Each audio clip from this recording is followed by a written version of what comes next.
Have you ever thought about like way back when, like when people first started sailing the oceans, how crazy it must have been to figure out where they were, Yeah, it's pretty wild to think about, not knowing where you are in the middle of the ocean. right? Like north and south kind of makes sense, but east and west, it's like mind-boggling how long it took to solve that puzzle. Yeah, it's true. And that's actually what we're diving into today. This whole thing about longitude, like where you are east to west and how people finally crack that. It's going to be a deep dive into the whole longitude thing, right?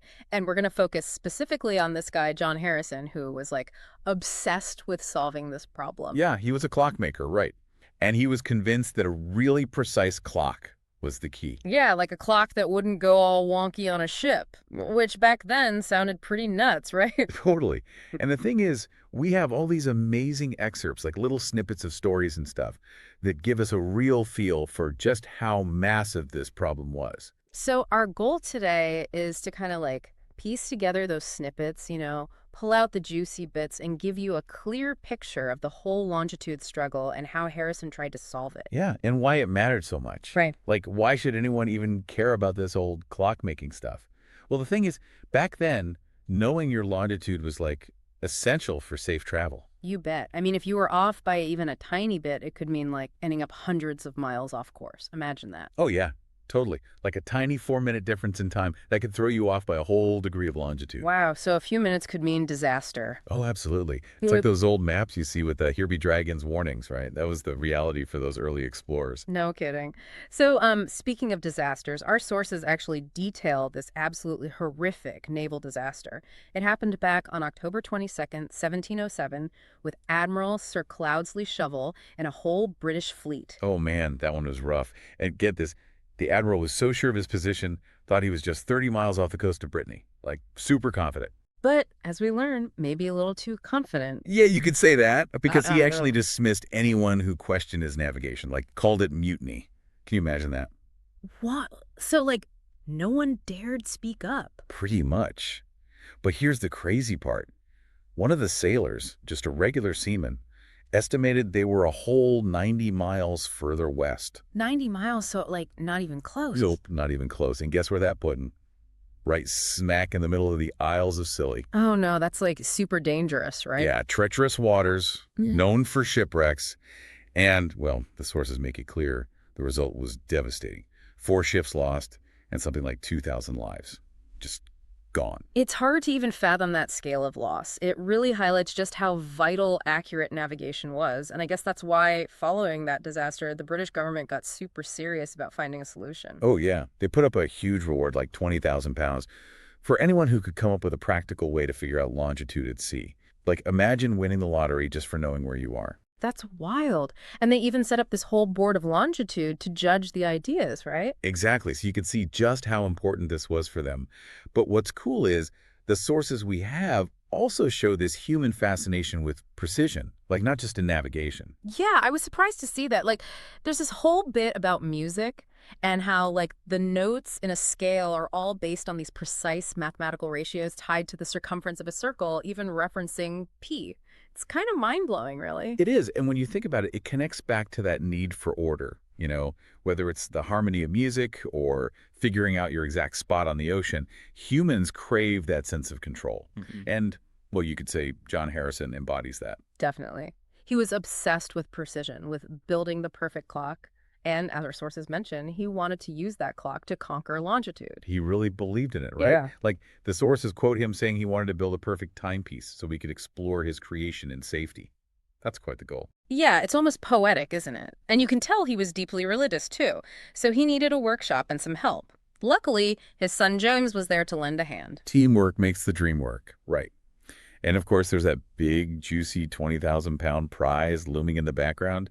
The sources make it clear that Harrison was very aware of that. Oh, yeah. I mean, who wouldn't be motivated by that kind of money? But before we get into Harrison's clock, the sources actually talk about some other, shall we say, more creative attempts at solving the longitude problem. Oh, yeah. Some of these are straight out of a Jules Verne novel. Like, there was this one idea that used powder of sympathy and wounded dogs. Like, seriously. Seriously. The idea was, if you treated a dog's wound in London at noon with this special powder and then took the dog with you on your voyage, You could use the powder to make it howl whenever it was noon back in London. Wait, so you'd like poke the powder with a needle or something? Yeah, something like that. And supposedly the dog would feel it and howl, no matter how far away it was. That's, pretty far-fetched, don't you think? Oh yeah, totally impractical. Yeah. And then there was this idea of launching rockets at specific times from like fixed barges or something. Again, relying on perfect timing and clear visibility over huge distances, not exactly reliable. So while all this weirdness was going on, Harrison was busy in his workshop tinkering away at his clock, and even without a ton of support at first, he was making some real progress. Right, like he teams up with this guy, Mr. Graham, who loans him 200 pounds to get started. That's no small sum back then. Yeah, and the sources point out that this was just under 200 years since John Harrison returned to Barrow with the money to start construction. So, this wasn't a quick process. Not at all. This was a long game. And Harrison was playing it carefully. He took the techniques he'd perfected with his wooden clocks and started applying them to this new marine timepiece. Two balances to counteract the rocking of the ship, clever ways to deal with temperature changes. He was really innovating. But the thing is, he needed insane accuracy, right? Like, the sources really emphasize this. At first, his machine was off by about 2 seconds every hour. Which might not sound like much, but over a day, that adds up to 48 seconds. And on a 7-week voyage to the West Indies, those seconds turn into, like, half an hour of error, which, when you're talking longitude, translates to nearly 500 miles off course. Exactly. And back then, it was revolutionary to even think a machine could be that accurate, like just 1 second off per week. It's mind-blowing. So how do you do it? I mean, what was the secret sauce? Well, one of the sources mentions this unnamed woman who observed Harrison working. She described these incredibly intricate, nonlinear adjustments he made to the clock, like tiny tweaks that only he understood. He was obsessed with perfection. It's amazing to think about that level of dedication. And, as he kept refining his clock, people started taking notice. Like Admiral Douglas, who was initially pretty skeptical, had to admit he'd misjudged Harrison after seeing the clock in action. Yeah, there was this whole clash between the old guard and the new ideas. Yeah. But eventually, Harrison gets his chance to present his clock to the Board of Longitude. The sources describe them as this mix of academics, sailors, and politicians. A tough crowd to impress. No kidding, especially the Admiralty. They were the ones who really needed convincing. So what happened next? Well, they actually passed an act of parliament to set up a sea trial for Harrison's clock. This was a big deal. So they finally take the clock out to sea. I bet Harrison was a nervous wreck. Oh, I bet. And the sources even include these detailed instructions given to Lieutenant Birdie about how to handle the clock like it was a fragile piece of china. They had to keep it level, protect it from shocks. It was a whole operation. And the whole point of the voyage was to compare the clock's time to London time, right? Yeah. To see if they could accurately calculate their longitude. Exactly. And of course, there were challenges. Captain Proctor, the guy in charge of the ship, wasn't exactly a fan of Harrison or his clock. Oh, so more tension between the old ways and the new. You got it. Proctor actually reported back to the Admiralty that the clock wasn't showing true longitude. But, didn't Harrison have an explanation for that? He did. He said there was a chance something had bumped the clock, throwing it off by about 4 minutes. And remember, those few minutes can make a huge difference. Right, hundreds of miles. But even with that mishap, other people on board were impressed. They said it kept true time and called it remarkable. So some positive feedback at least. Right, but when they got back, they were still calling it the carpenter's clock, which kind of sounds dismissive. Yeah, like they weren't taking it seriously. But Harrison was determined to prove them wrong.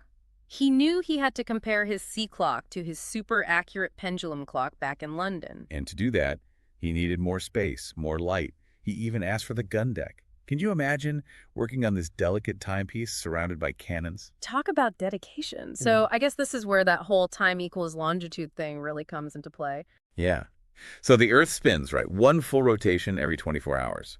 That means every hour, a different part of the Earth is facing the sun. It's noon somewhere different. So if you know the exact time difference between your location and a fixed point, like Jamaica, you can calculate how far east or west you are from that point. Ah, so that's how the clock helps. And on this voyage, Harrison was pretty confident in his calculations. He even argued with the ship's officers about it. There's this amazing story from the voyage where they were sailing near a dangerous reef called the Manacles. Harrison's clock was basically screaming, "Danger, you're way too close." But the officers didn't believe him. Oh, man, that's tense. So what happened? Well, luckily, they listened to Harrison just in time. It was a close call, but they avoided disaster. And to really prove his point, they later cited the lizard point exactly when Harrison said they would, based on his clock's time. The ship's master, Roger Wills, even wrote a certificate confirming it. So case closed, right? Problem solved. You'd think so, wouldn't you? But the Board of Longitude, they weren't quite convinced. They wanted more trials, more proof. Really? After all that? Yeah, and they weren't totally comfortable with Harrison's friend, Captain Campbell, being the one evaluating the clock. They wanted a completely unbiased opinion. So they actually proposed sending Reverend Maskelyne on a separate ship to do his own observations using a totally different method. What method was that? The lunar method. It involved using the moon and stars to calculate longitude. Very precise, but also very complex. So now you've got this head-to-head competition between Harrison's clock and the astronomer's stargazing. Wow, a battle of the methods. Okay, so what happens with the next trial? Well, they sent Harrison back to Jamaica. But this time, it was even more dangerous because England was at war with Spain. Oh, yikes. So like pirates and stuff? Pretty much, and you won't believe this, but several ships actually got captured, including the one Harrison was on. He ended up having to return to England on a captured Spanish vessel. What a wild ride. But even with all that craziness, Harrison never stopped taking his readings. Talk about dedication. And when he finally gets back to London and compares his clock, it had only lost 6 minutes and 4 seconds during the whole trip. That's incredible. So he totally nailed it, right? Pretty much. But Harrison, ever the perfectionist, knew his clock was still too big, too bulky for practical use at sea. He said he needed time to think, time to test it again.